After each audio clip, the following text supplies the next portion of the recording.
ASP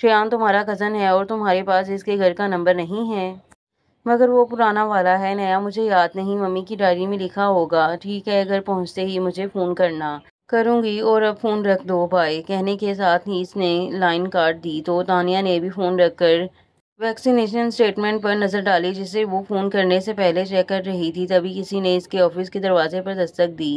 کم ان، اس نے سر اٹھائے بغیر کہا۔ کوئی دروازہ کھول کر آفس میں آیا اور اپنے پیچھے دروازہ بند کر کے وہ تانیہ کے متوجہ ہونے کا انتظار کرنے لگا۔ تانیہ نے کسی کی آمد کو تو محسوس کیا، پھر جب کوئی آواز نہیں آئی تو اس نے دروازے کی طرف دیکھا۔